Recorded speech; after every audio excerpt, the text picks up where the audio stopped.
Madame la rapporteure, mes chers collègues, je ne surprendrai probablement personne en disant que le groupe des Indépendants République et Territoires votera évidemment ce texte au soutien de la proposition de notre collègue et des explications de la rapporteure qui a très bien rappelé la situation. L'essentiel des groupes qui se sont prononcés depuis le début de la discussion générale va dans ce sens, et donc le groupe indépendant est tout à fait solidaire de cette position. Je suis moi-même issu d'un département littoral et d'un département littoral qui souffre de l'érosion dans des conditions dont l'État ne se soucie pas toujours à la juste mesure de cette souffrance.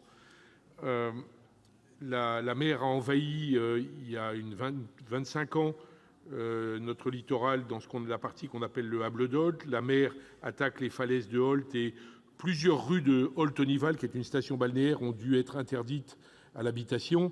Donc ce sont des sujets que nous connaissons bien.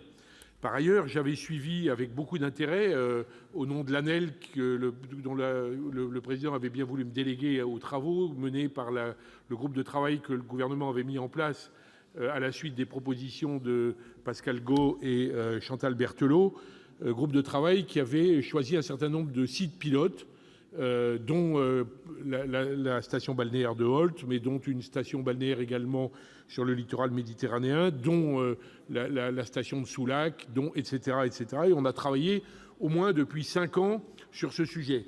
Alors, Madame la Ministre, quand je vous entends dire que le gouvernement va prendre à bras-le-corps ce sujet et qu'il le résoudra d'ici la fin de l'année, je serais tenté de vous croire, parce que j'espère que ce que vous dites est exact, mais j'ai entendu d'autres ministres, dans d'autres circonstances, depuis tant d'années, dire que le problème allait être pris à bras-le-corps, que, voilà, chat échaudé, disait-on dans les campagnes autrefois, craint l'eau, en l'occurrence. Moi, j'aimerais, froide en plus, j'aimerais que l'engagement du gouvernement... Honnêtement, ce problème est beaucoup plus vaste que celui des habitants de Soulac.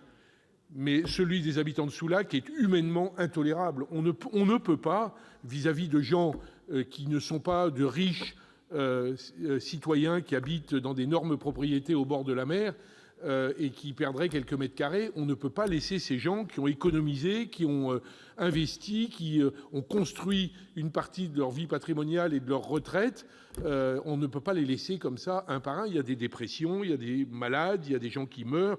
Enfin, c'est une situation qui est quasiment inhumaine. On sait bien que la mer monte, et on ne le sait pas depuis 48 heures.